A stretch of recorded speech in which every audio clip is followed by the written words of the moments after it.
Picture this. It's a hot summer evening in 1962.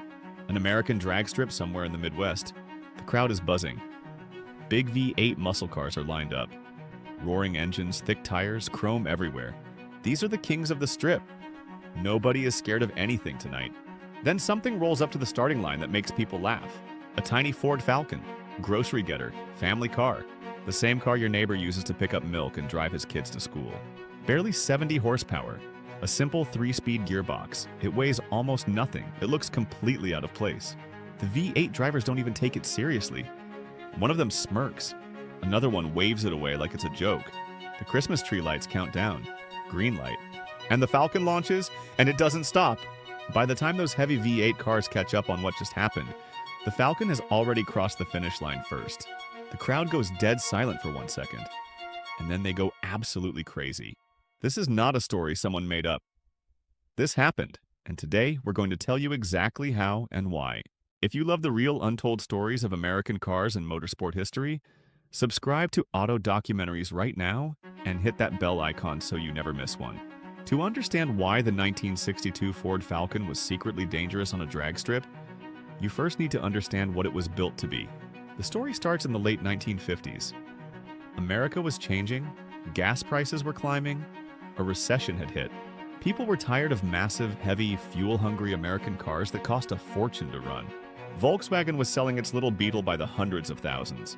People were buying small, cheap European cars and walking away from the big American brands. Ford saw the danger, and one man in particular drove Ford's response. A sharp, numbers-obsessed executive named Robert McNamara. McNamara had one obsession: build a car that cost as little as possible to make, used as little fuel as possible to run, and weighed as little as possible. Every single ounce that was unnecessary had to go.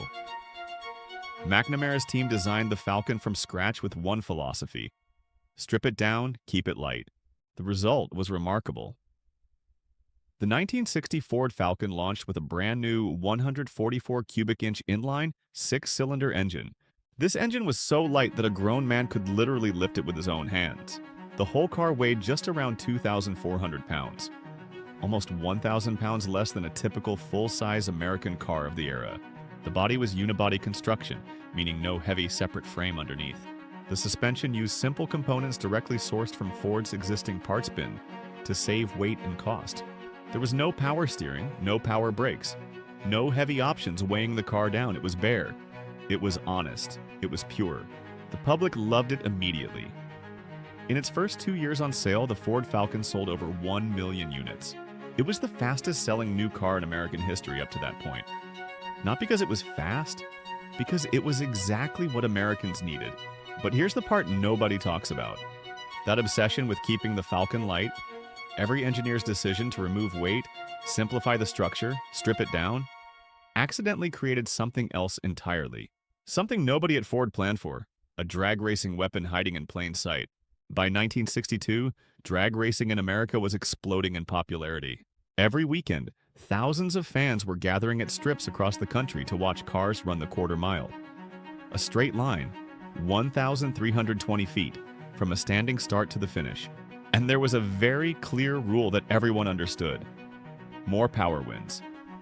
Big V8 engine, more horsepower, heavier car, that was the formula. A 300 horsepower V8 Chevrolet Impala. A big Ford Galaxy with its thundering 406 cubic inch engine. These were the kings. These were the cars that were supposed to dominate. But there was a problem with that thinking.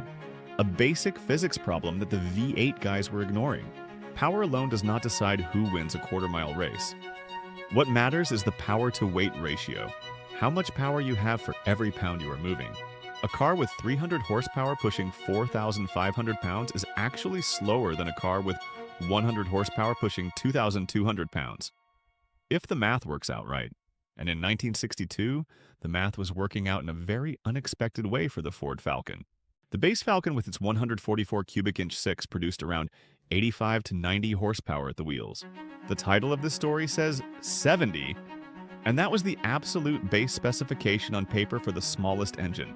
But even at those numbers, because the car weighed so little, around 2,300 to 2,500 pounds depending on the trim, The power-to-weight ratio was surprisingly strong for a stock family car of its era. Add to that the 3-speed manual gearbox, simple, direct, no energy lost in a heavy automatic transmission, and the short, punchy gear ratios that Ford had designed for economy driving, and something unexpected started happening. At local drag strips, when stock Falcons lined up against stock full-size V8 cars, the Falcons were not embarrassing themselves. They were competing, and sometimes they were winning. The smart racers noticed this immediately.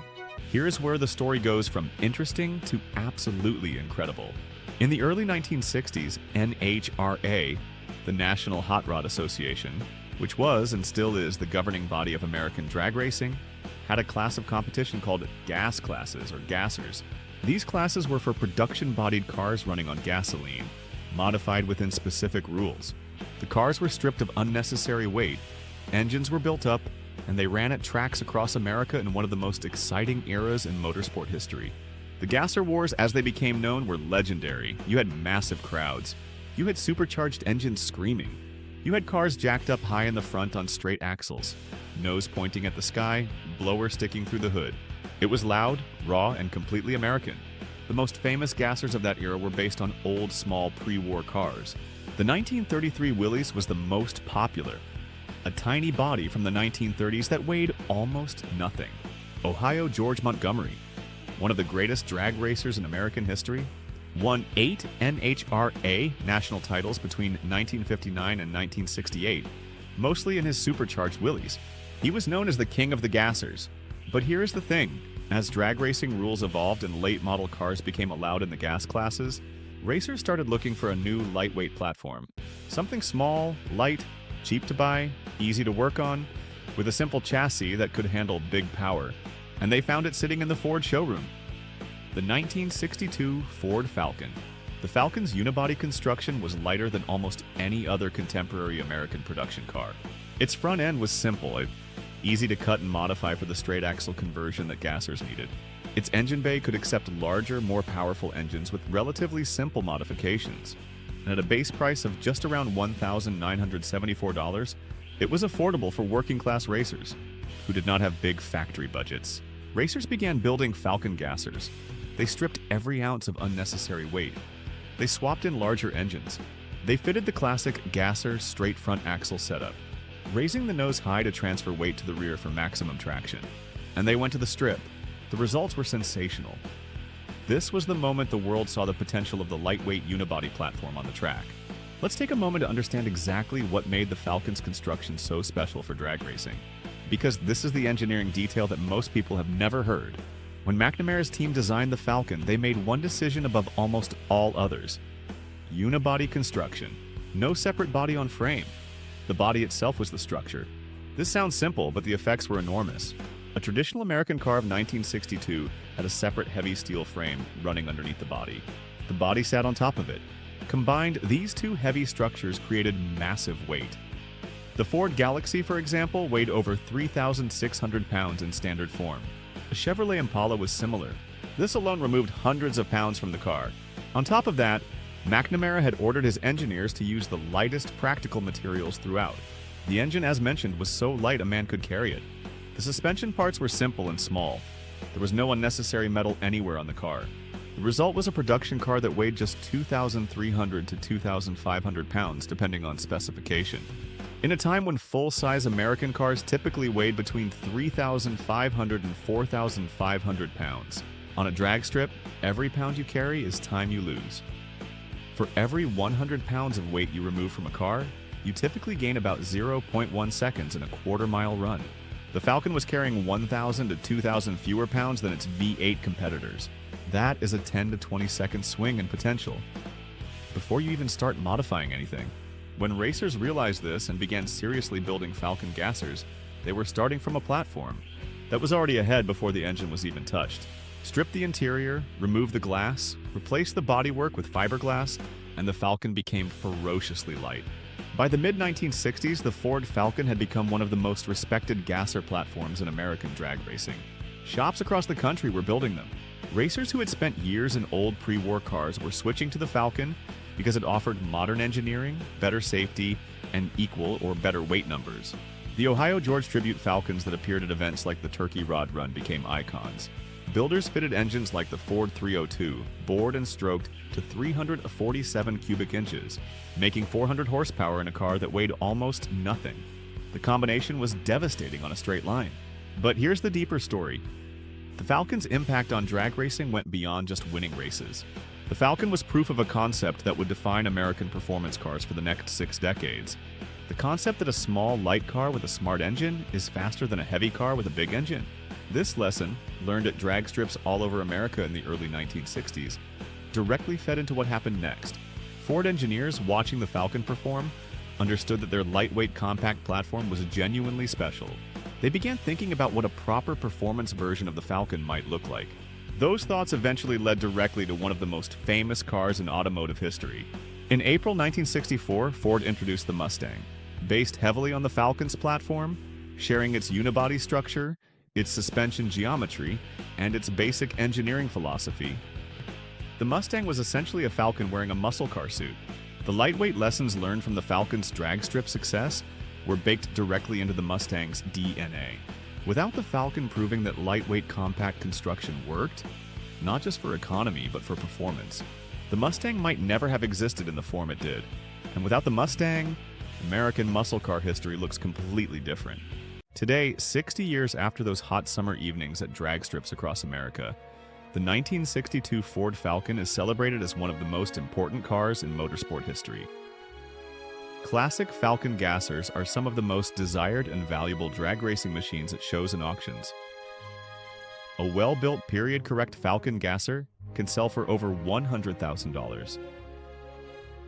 These cars that were once the underdogs, the cars that V8 drivers laughed at before the green light, are now priceless pieces of American racing heritage. The real lesson of the Falcon story is not about horsepower. It is about intelligence. It is about understanding physics when everyone else is just thinking bigger.